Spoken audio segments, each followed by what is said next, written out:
Welcome, everyone.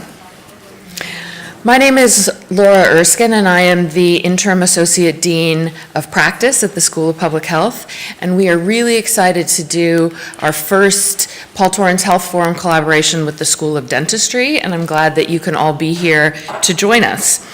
I think because this is a topic around access to care, it's really interesting for both the dentistry and the public health audience, and so hopefully this will be just one of many collaborations that we have.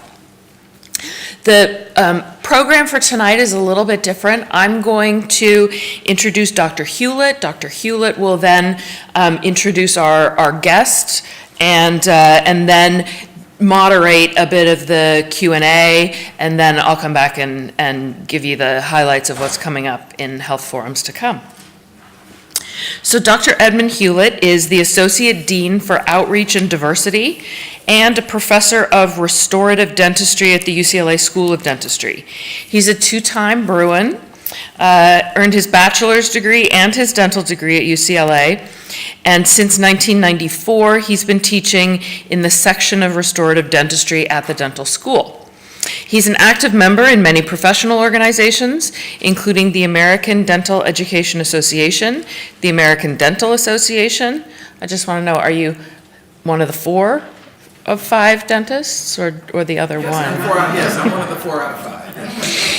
The International and American Associations for Dental Research, and Omicron, I just learned how to pronounce this and did it wrong, Omicron Kappa Upsilon, the National Dental Honor Society.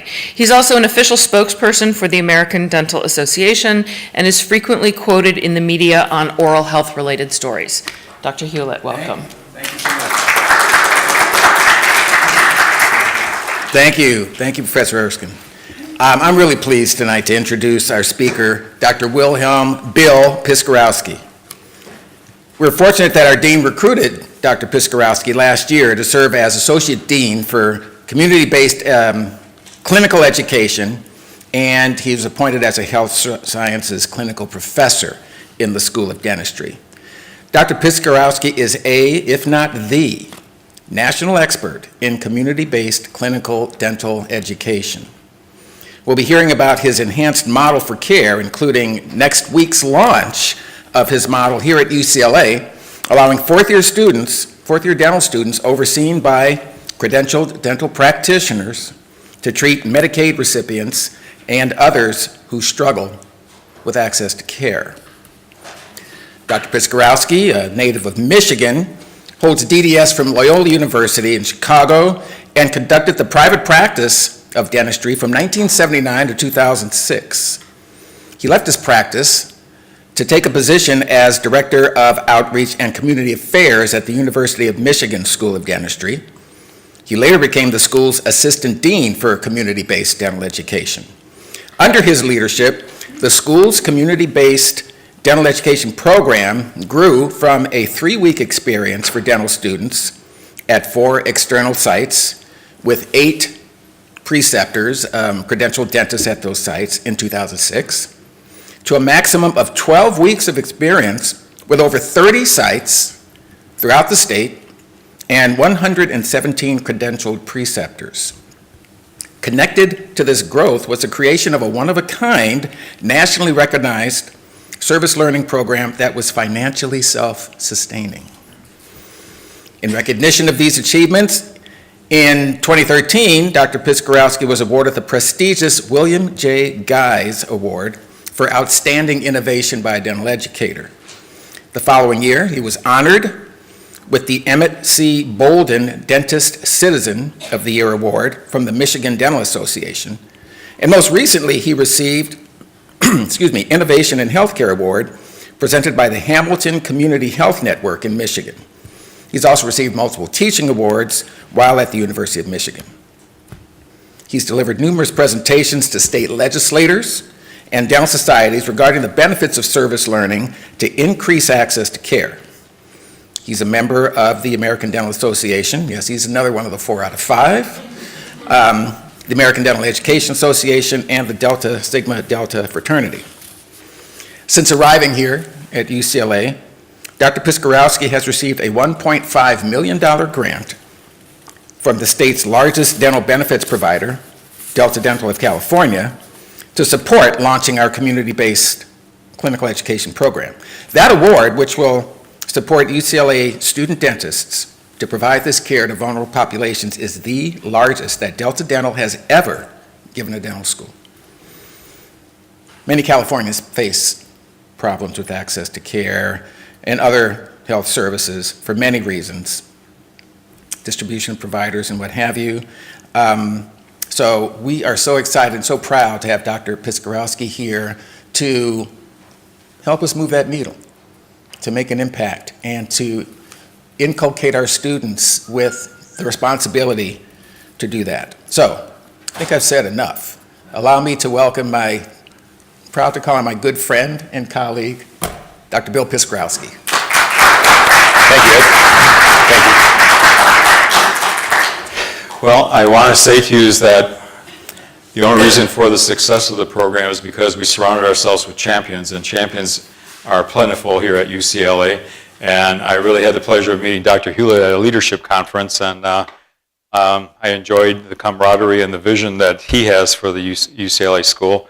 And I also will say to you that being awarded the funds from Delta Dental really was such a group effort with UCLA, because I had the data, and I'd like Mallory Gompert to be recognized. Please stand, Mallory, because she was significant and reacting to previous relationships and taking the data, collating with the help of the dean to get this award, because quite frankly, without her help and the dean's help, this would have not happened, okay? So she took many years of friendships to make that happen. And I have to tell you that the success of the program is truly built around champions, and I had the privilege of working with some of the finest dentists in the state of Michigan, and now I hope to share that model nationally. So without further ado, I'd like to say to you is that we're talking about access issues. But more importantly, I always worried about how do you pay for programs. I want to make sure that whatever we do is sustainable, okay? But one of my colleagues back at Michigan told me something very, very important, and that was start out every sentence on anything you want to add to your program, because we know you understand how to make this work financially, but start out every sentence with, I'm enhancing my students' education by. And then add whatever you want. Okay, that seems reasonable. And I have to tell you, if you just do the right thing, these other things just fall into place. And I will tell you that I really appreciate this opportunity to share the story, because it's enlightening people like yourself that go on and share the mission. Because what I'm going to present to you is not fiction, it's not theory, it's actually been proven. It's just how far does it go? So the mission statement, again, is enhancing our students' education. And oh, by the way, we're increasing access to care. Because when I go into communities, I want to make sure that our students are being enhanced in various ways. But we also have to be very, very cognizant of the fact that community clinics have to be productive. So we have to be seamlessly integrated. We have to make sure that we're not a threat or a hindrance. We want to be productive and make sure that it works and win-win for everybody involved. And the values, I have to tell you that our new dean has such energy that he says he is absolutely committed to the education of the students. And I have to tell you that I'm committed to underserved populations, because I've seen and lived in that world for some time, and it's just amazing what I didn't know. Where does it all start, and why are we talking about this? So if we look at where it was in 2001, we're talking about there were 10 million people that went to federally qualified health centers throughout the state. But today it's estimated that there's about 30 million that are going to access these clinics. The sad thing is you see the little X right there. 2,790 dentists provided care to about 3.75 million people, and you saw just in that year it's 20. Potential 20 million people that needed care. The reality situation, if I took it back to where the end of the arrow is to the projection, it's over 30 million right now. Some even argue it's closer to 50. And I contend that we're going to need at least 20,000 providers to access that, because a normal provider in general practice sees about 1,500 patients a year, okay? Give or take 300, 400, depending on how close it is. But I'm going to say to you is that I've seen some reports that 10,000 were enough. I said, well, I will say to you that they were better clinicians than I am, because there's no way I could have seen 3,000 patients a year. I'm only a person. But now we're going to talk about utilizing the most underutilized asset that we have, and that is the dental students and students in general in healthcare sciences. Because at every level, there is a utilization potential. Whether they're a first year or a fourth year, there is a process that they can be utilized, and to create that and maintain the energy that they came to dental school with because they wanted to save the world. And I told my students, if you came to your admissions and you told me you wanted to help underserved populations, even if you lied to me, just do what you told me. Okay? Just do it. Because I don't want to hear, stories and innuendos. Just do it. And I don't care. One student once told me, he goes, Dr. P, I got to tell you something. A good deed is a good deed regardless of the motive. Think about that. That's actually very true. Okay? So we have to figure out how to get at least to 10,000 providers, if not 20.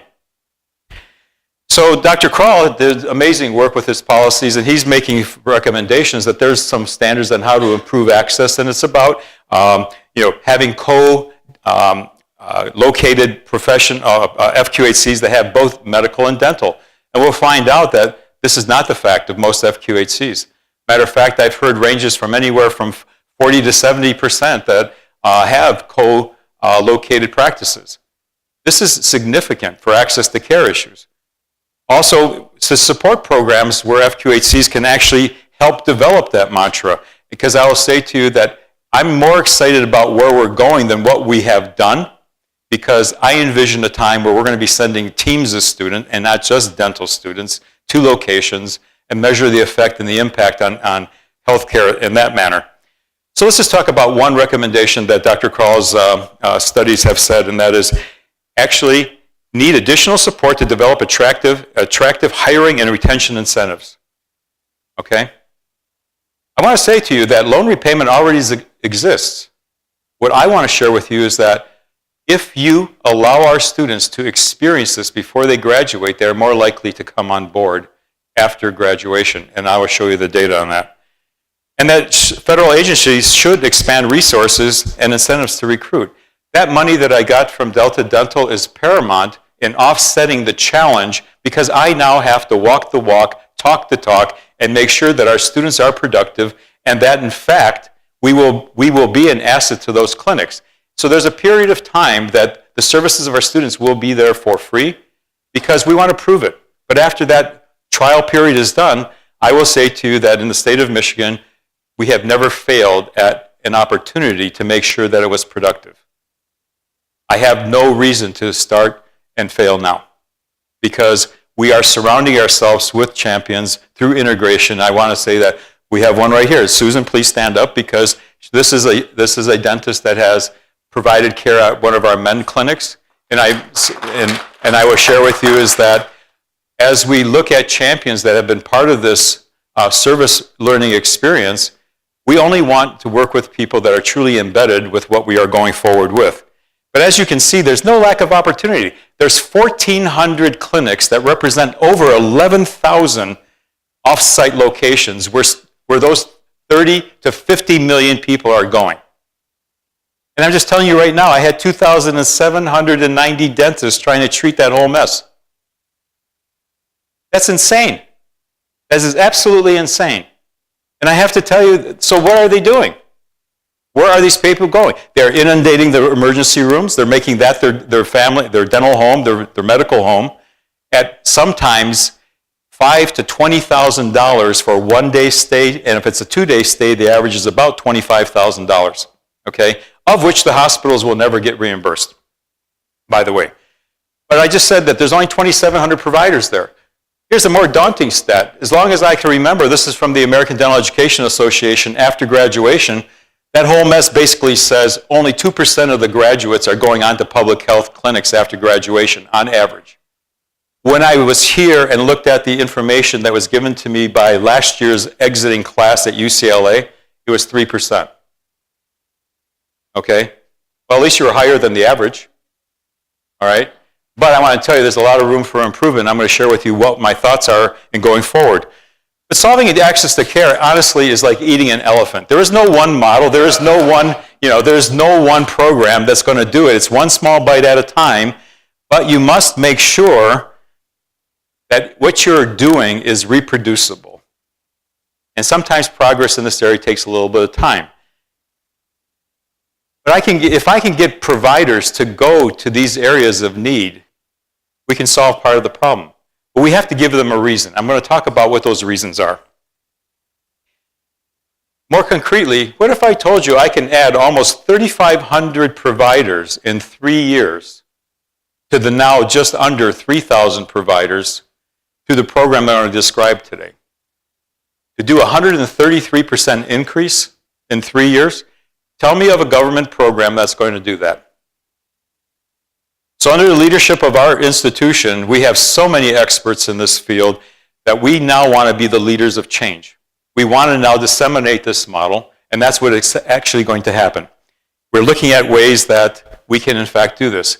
So when I was at the University of Michigan, before I came here, it was in June of 2017, we published this paper in the Journal of Michigan Dental Association, and it was actually for senators and representatives that were going to be voting on the mid-level provider bill, which was, in my opinion, something that could be a threat to the dental profession. But again, it's another way of solving access to care, and in the right environment that it actually could work. However, I wanted to share with them my thoughts about how to get those 3,500 additional players by just using dental students. They're already there. Okay, and showing them how we could actually achieve these levels of greatness. I also will share to you that every year I try to put myself out of business, using the Malcolm Baldrige Award for Excellence as a template. Whether I apply for this or not, it's a 7-pillar assessment of what you're doing. And in those assessments, I'm finding out every year, what can we do a little bit better and tweak it? Because if we don't find the answer to that, somebody else will. And since we're ahead of the pace and trying to create this model, let's take it to the next degree and accomplish this. But the goal is to create a national template that any dental school can engage with an organization that services underserved populations and measuring and assessing those outcomes so that data that we get is so powerful that it actually will entertain and make the process of engaging students in outreach clinics actually simplified. So if I'm a center, an FQHC, and I have UCLA calling, and then I have University of Washington calling, and then I have Oklahoma calling, what if those templates are all different? I have now confused the heck out of the preceptors at those sites, and it is not seamless, and it's not going to be, a very pleasant effect for them. And in fact, when you put overload in for assessment, things kind of go awry very quickly. So I understand the struggles. What's the number one struggle that my dean has and everybody else? I will tell you one of them. It's always money. Okay, the cost of education has been so incredibly high.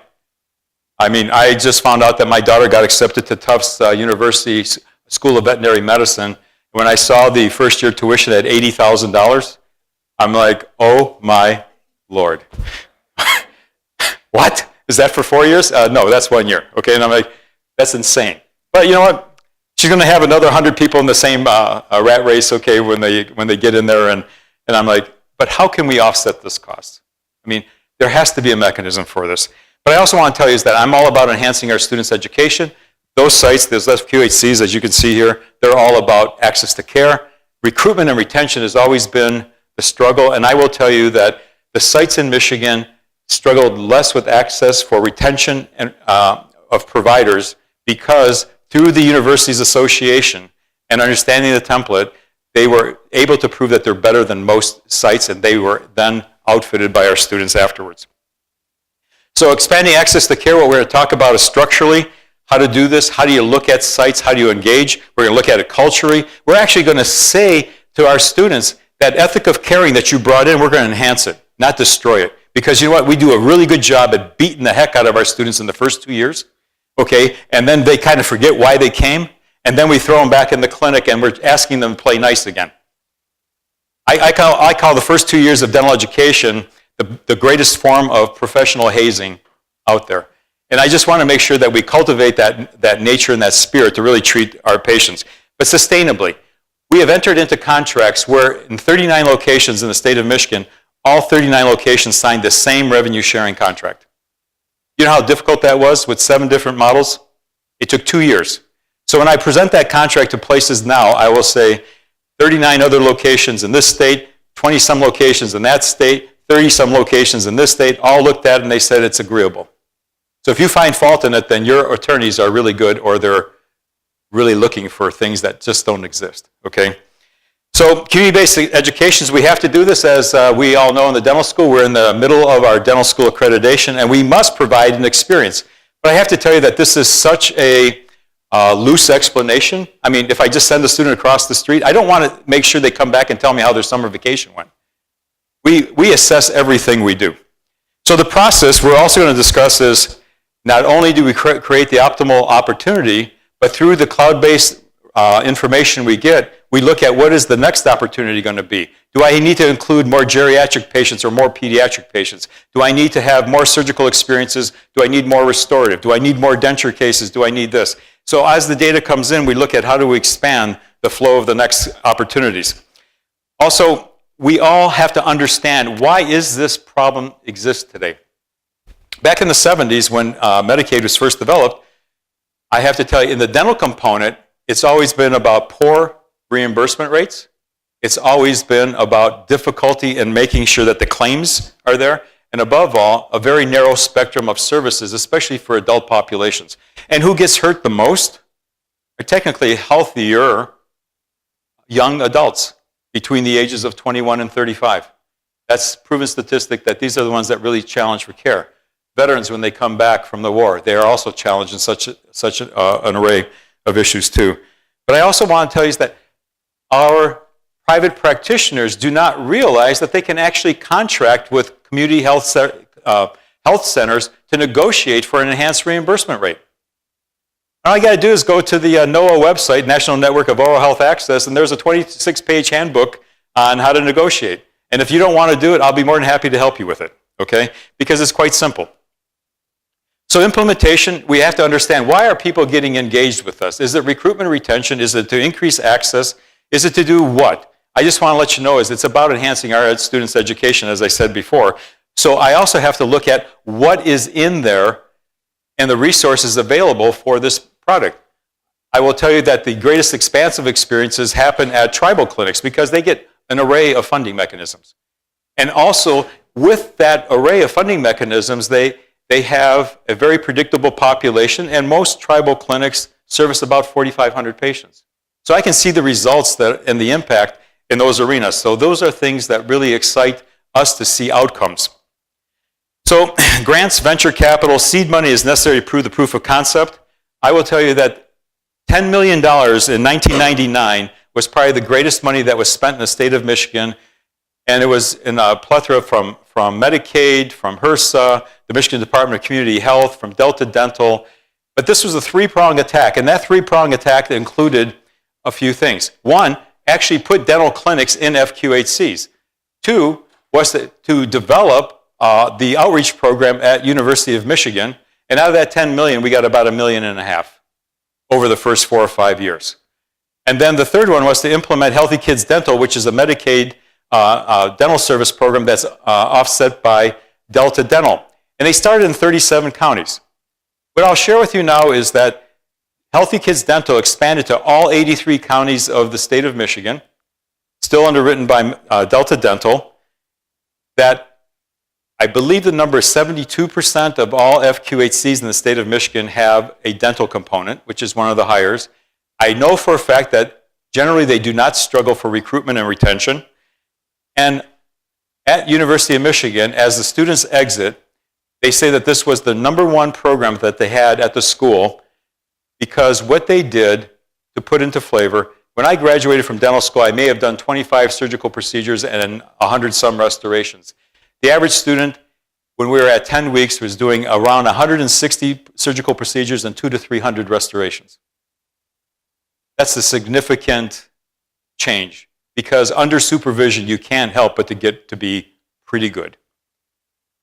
So creating the optimal clinical environment, I'll say, as we go through and build the system, how did it start at U of M? Because we're kind of following a little bit of the same template, but with a little bit more steroids.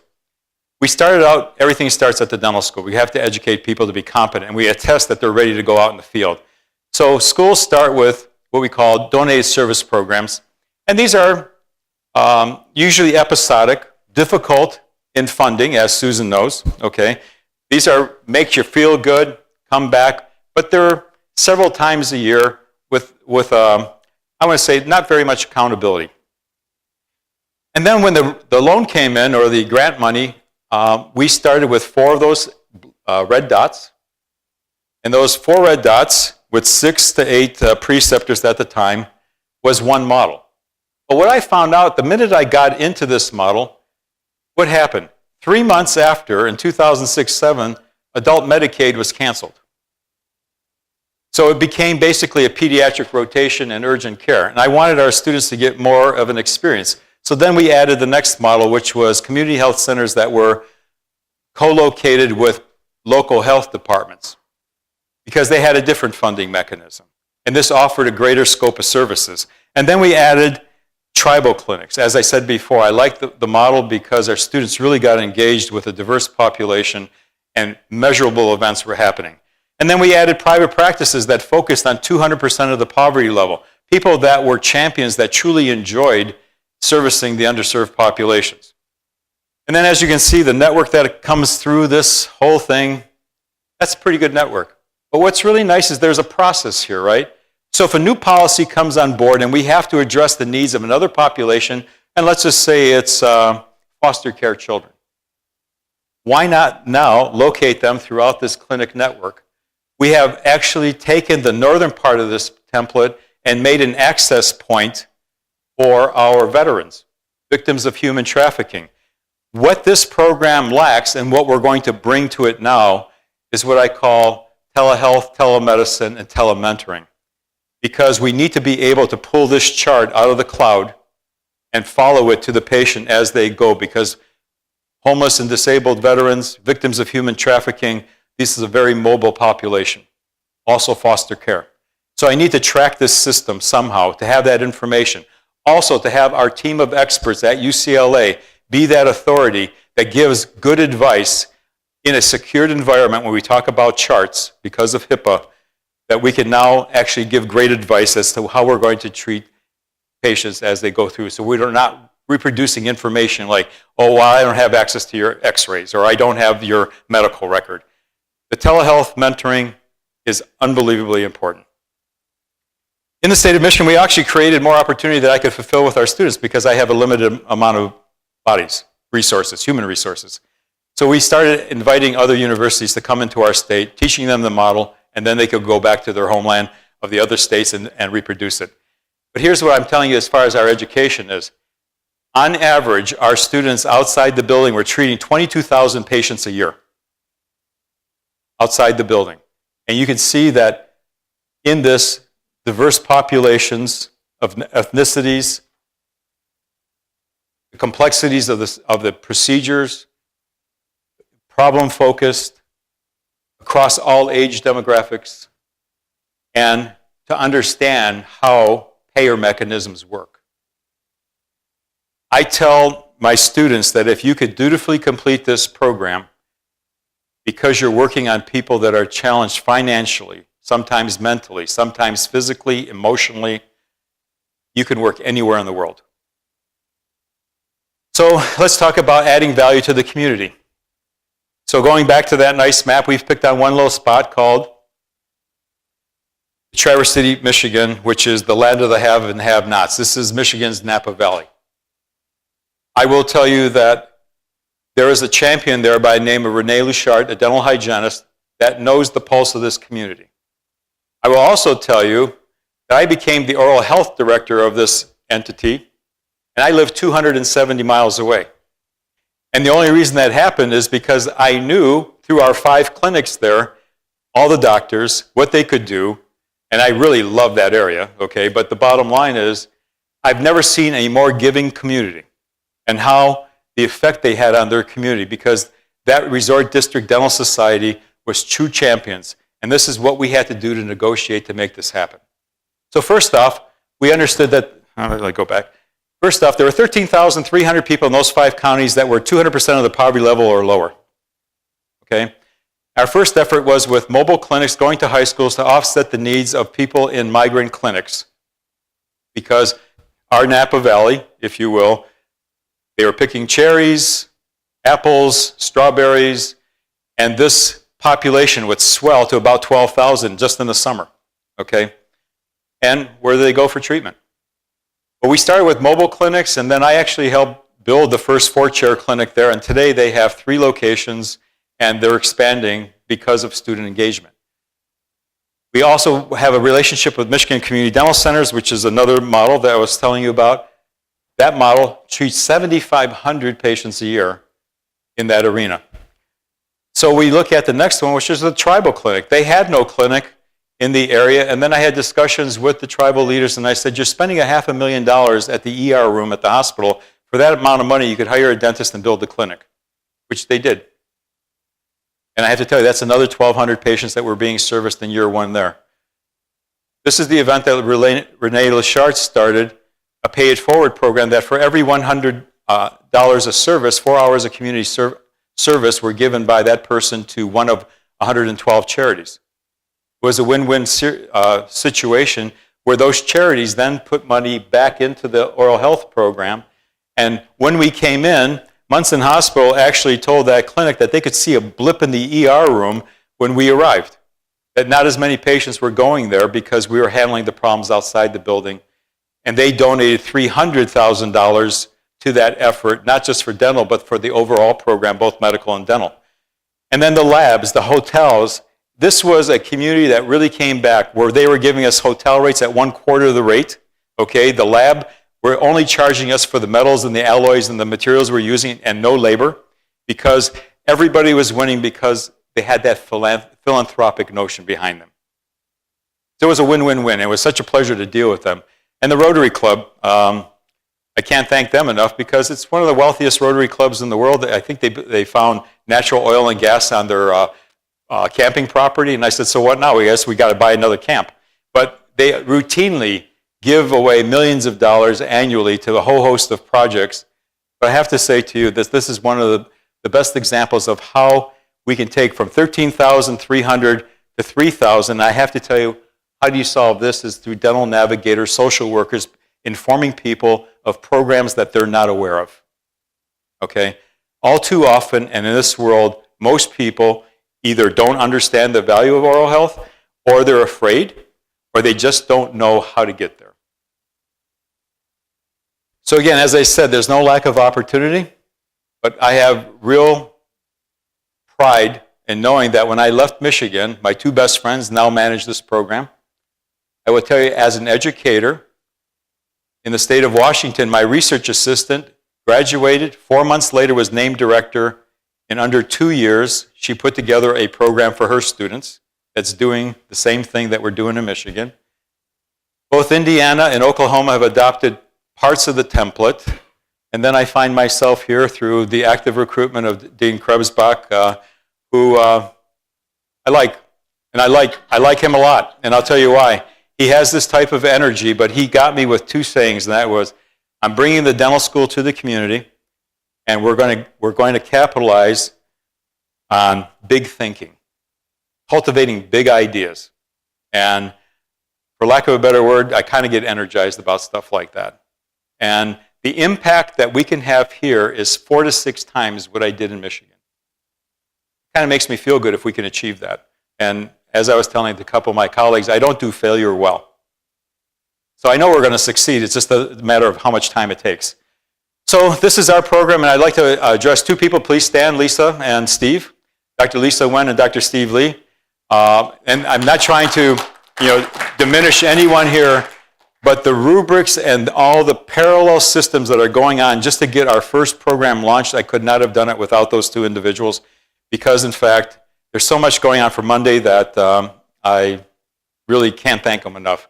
And Dr. Ed Hewlett and Jim Kroll told me about all the opportunities that existed in the community that I should search out. So it definitely took a team to get us to this point, because I think the dean would have been disappointed if my research assistant did it in 2 years. That was my bar. I better do it within 2 years. But I figured if we can do it in 4 to 5 months, he might really like this outcome, okay? But let's talk about California for a second, and we're kind of winding in the home run stretch here. We're talking 40 million people. Look at this statistic right here. 33% are low income. That means they can access the 144 clinics that you have. I have to tell you that only 39% of all the clinics, according to Dr. Krall's research, have what they call co-located dental clinics. But in LA County, you only have 26%. This scares me. Last year, you only did, or 2014, only 738,000 of the 13 million potential people were treated. Where is everybody going? I once said at a national conference that my program last year removed 12,000 teeth by my students. And I said, the system's broken. We didn't put 12,000 back. I mean, so are we making our people whole? No. For that time being, we got them out of pain, but we've crippled them for life in most cases. But this is a statistic that scares me, okay? So how do we improve upon it? It's by looking at the component dental societies, which you have over 30. In Michigan, I had 26. And I spread the word about how we could put programs working with champions, because every one of those component dental societies, just like Dr. Susan, she's a leader in her field, just like other people. I'm not trying to segregate anybody else in this world, but I'm just saying to you is that every one of those component society has a leader and a champion that understands the pulse of their community, that will benefit from an engagement with the university, because we have a template that's accountable and makes people work better. So it all starts here. So here's my new program, and provided we pass accreditation, right, Dean Krebsbach? We can still go to school tomorrow, right? Okay. It all starts here, so we have to educate the best. But we have such a think tank here. I have to tell you that we have the experts of the experts. So we disseminate the model. We attest that our students are ready to go out there, and on Monday, we're launching 5 clinics. The graph is a little bit long. I actually have one in Northridge, one in Venice, one in San Fernando, one in Palm Desert, and one in El Centro. And the reason for El Centro and Palm Desert, this is a private practitioner whose practice sees 70% Medicaid.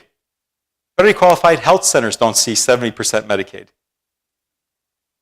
But he found out how to make this work, and this is what we're going to learn. It's going to be a mutual relationship on how do we actually learn from one another and grow the process, because I want to enhance that guy. He is a rock star, an absolute rock star. And going forward, anything we do is worth measuring, or just don't do it, because how else can you tell a story? So this is a capstone event where our students have to perform, because when it comes down to it, I just want to know is, do you trust this person as a practitioner? You know, when that box says no, we better rethink what we're doing, okay? We have to analyze that, but I have to tell you, that is not something that I deal with normally because of the processes that we have in place. So we assess the sites assess us, and what happens? We have inadvertently become an HR department for federally qualified health centers. I give them information about their staffs, about their sites, about their processes, and they can choose to listen to us or not, or if they choose not to listen, it's an egregious offense, then we take ourselves out. In the same process, those sites, if they don't like our students because the way they look, the color of their hair, I don't care, send them home. I'll find another opportunity for them. But it has to be a win-win-win situation for everybody involved. But we only do this through cloud-based assessments because in real time, I understand if there's a problem. Through assessments, commendations, concerns, and what I call misadventures, I tell my students, if there's a problem, own it. We'll deal with it. This is about providing great care to an underserved population. So strategies for assessment, we all know plan, implement, assess, improve, but let me tell you how we do it. This is a 13-point assessment tool, and it has been vetted by a publication last October for clinical competency. If any one of those 13 points has a 1 or 2, as we'll talk here, which is underperforming, a 3 is a baseline of average, 4 and 5 is really good, but 1 and 2, if any student gets a 1 or 2 in any one of those categories, it automatically triggers a meeting with us when they return.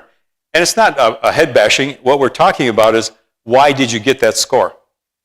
However, if the entire school gets 5% of a 1 or 2 in that category, then I have to have investigations with our disciplines at school that teach that process to say, do we need to in fact change things?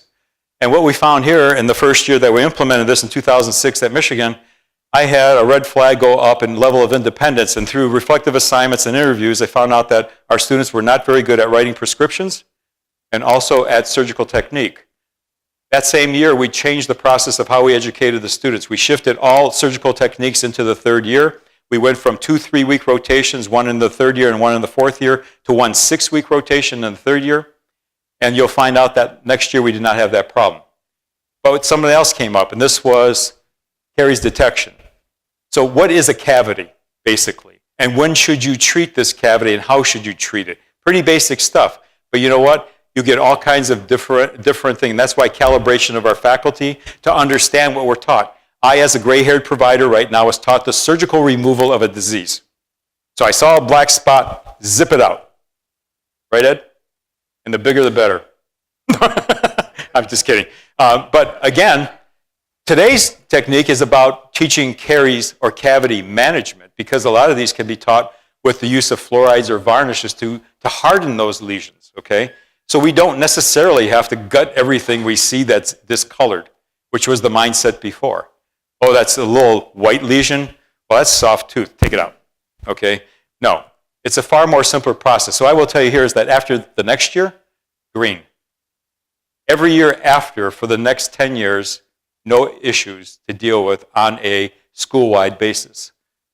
And as Lisa went and put this slide in, drop that mic, okay? Because I got to tell you, that's data. I'm so proud of that, because that's telling us that we have competent clinicians going out into the world. And I can't tell you how proud I am for that. So results, challenges, and future directions. All I know for a fact, any organization that partners with a university has outcomes that are more productive and more predictable. As proof, when our students went out for only 1 2-week rotation, as governed by the doctors in the field, and this was kind of a hard thing for them to swallow, that my doctors at the school said that in all 13 points when they returned just after their first rotation, they were better. I had dentists at our school that said, how do we know that they're being taught very well? And I said, they're your graduates, and if they're not, you better close the door of this school, okay? But this, in fact, proved that under competent supervision, we were generating a better dentist. We also found that, I said before, is that under the supervision, with the number of processes going on, they actually became more confident. And another graph I had that I put up here, they were more willing to treat Medicaid patients. These are what I call challenging cases, both medically and financially and emotionally. And what the proof now is, as I told you, 1.7, well, we had that same number in 1999, okay? But in this publication, in the year 2010, 16.5% of all graduates chose public health clinics because of the experience. On average, when I was leaving, before I left Michigan, the last 3 years, I was getting at least 17 contracts a year that I was negotiating for our students with public health officials. And I tell you, that's an unbelievable number. But what's even better is, after the publication, we had 1 year where 21% of our class went on. That's insane for a research-intensive university. So I'm hoping to get our 3% to a minimum of 15% at UCLA, because what is the outcome of the experience here? Over the program of a decade, we treated 200,000 patients, $42 million worth of care. So I'm going to ask you right now, do you think that $1.5 million out of that $10 million grant in 1999 was worth it? Like I said, I think it was the wisest use of money that I've ever had the pleasure of disseminating the information. So that 3-prong attack actually worked. I am going to do everything I can to make Delta Dental proud of us. And more importantly, we're going to service a lot of great patients that need care, and we're going to open the eyes of our students to a level that they've never seen before and enhance their ethic of caring. Because I'm going to ask you this. If you can treat 329 patients in 34 weeks at school and 246 patients in 8 weeks in a public health clinic, as a student, where would you rather be? Would you rather treat 9 patients a week or 30 patients a week in outreach? This is the change that happens. I also will tell you that our sites benefit financially because on a daily basis, I contracted them, we call it a revenue sharing or offset model, to offset our costs, that these sites were making or billing 5 to 7 times more than what we were charging for our student use. I don't want to call us a cheap associateship. I want to call us valuable and affordable. So here's the numbers as we grew the project and as we had contracts. And you'll see that there was dollars generated because this all started when we lost our grant. And the dean previously was thinking about closing the program because he thought we needed that money. And he says to me, so what are we going to do now? And I said, well, I just sold my practice and I'm here. I'm not going to sweep floors. Did you ever think about just asking the sites for money? Just that simple question is why I'm here today, okay? And you know what happened? Those sites valued our student participation and they helped us do this. But that seed money to prove the fact. I used to have to sell this program to go from 4 locations to 39 at the beginning. But now I just say, call up so-and-so at this clinic because they're similar to you and just ask them what the value is. That's why our Rachel Krell, who was in Washington, is able to do that program in that short period of time and why 2 other schools are now embracing it. I'm hoping to disseminate the model because we're at 8% roughly of schools that are interested. Once I get to that 13%, the tip will happen. And I just want to see this thing explode, okay? So with that happened, this was the excess monies after expenses, but what happened, we put the money back into our programs. So develop programs for foster care, for victims of human trafficking, for veterans that struggled with care. This created the goodwill for the university, and in return, University of Michigan just was benefited $30 million from the government to renovate their school and $90 million from the regents of U of M. And I have to tell you, the vice president, Cynthia Wilbanks of Government Affairs, told me, you make my life so easy because you give me something to talk about, okay? That we truly were engaged in our community. As excited as I was about the basic community-based dental education program, I was very excited about this because I tell my team right now, what we're doing in dentistry is going to be dwarfed by interprofessional care when we actually invite social workers, medical students, nurse practitioners, pharmacy students, physical therapists to come as part of the team, wherever the need is, because we developed a program here with another grant where we were actually measuring the communication between providers, the outcomes of patients' understanding of their own health, the quality of life surveys before and after, and we streamlined the effect of how they triage the patient at the Flint Medical Center. And you know about Flint. It was that Flint with the lead in the water, and that was, to the nice story that Ed told about me at the beginning is where I won the award for innovation. Truth be told, they were primed for it, but they were excellent partners, but they valued what we did as dentists, and they were more engaged about this next program because it was going to simplify how they triage the patient to come into their building. So we all know that, as Lisa Wen tells me, the mouth is just, what, Lisa? The window to the rest of the body, and we're finally getting recognized that in these health centers that, yes, if you have periodontal disease, there might be low-term birth rates, there might be dementia, there might be aspiration pneumonia, there's a whole host of things, cardiovascular disease. So we have to fix this part too as we go forward.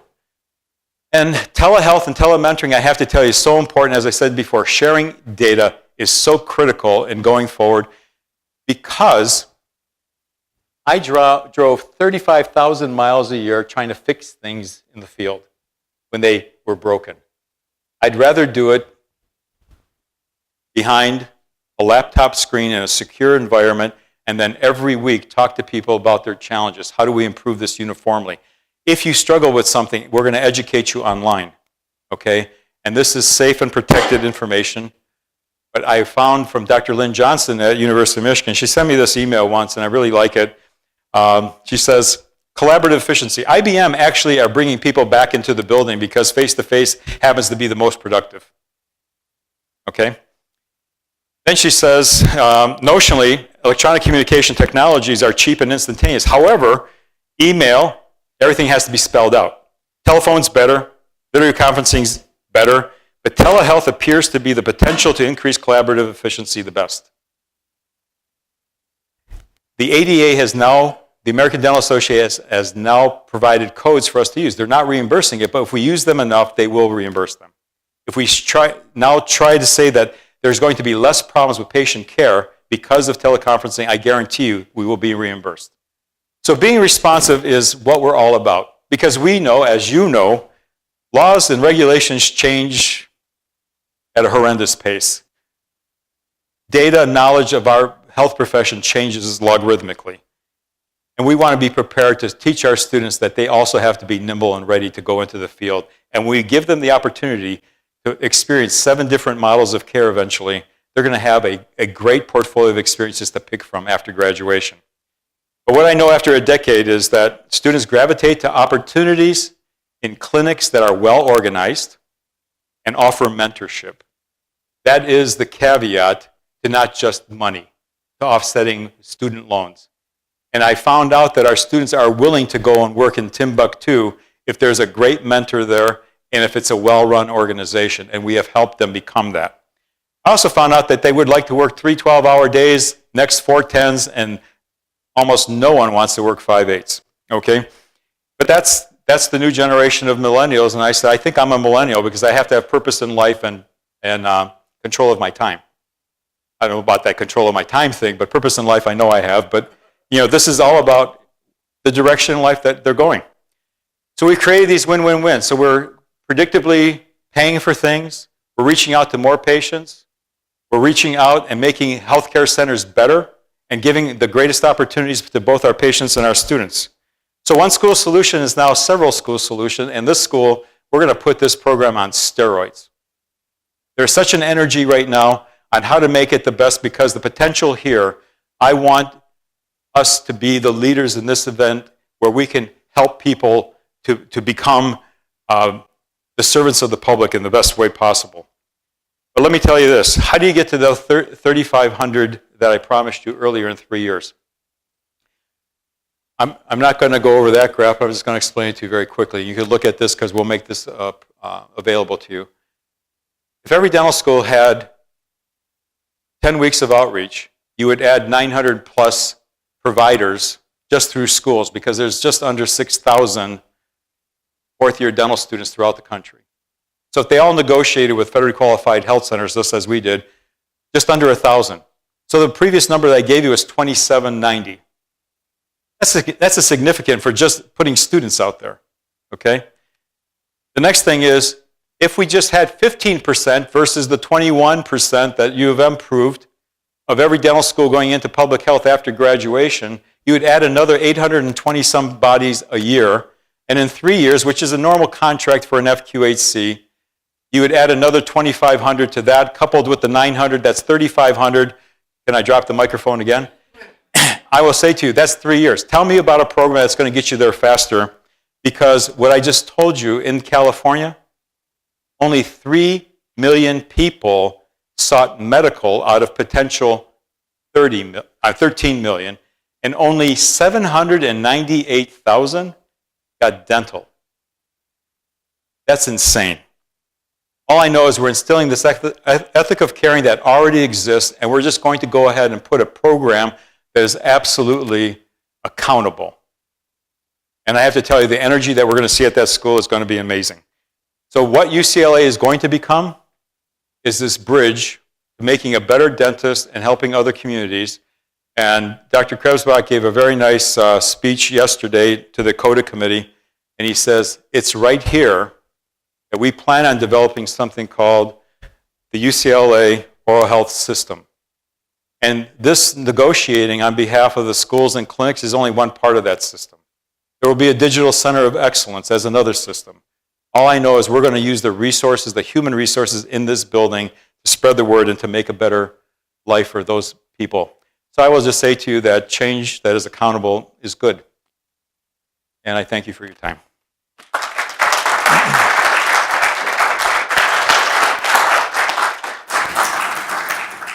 Wow. I've heard various iterations, various versions of Bill's presentation. Every time, it's like hearing it for the first time. It's wow. Game changer. I've been on full-time faculty here at School of Dentistry for 30 years, and I tell you in all sincerity, I'm happy that I lived long enough to be part of this. This is huge. I am so grateful. I'm so grateful to be a part of this. So, Hey, Ed, you haven't seen nothing yet. see what I mean? Can't wait to get up out of bed every day and get back over here.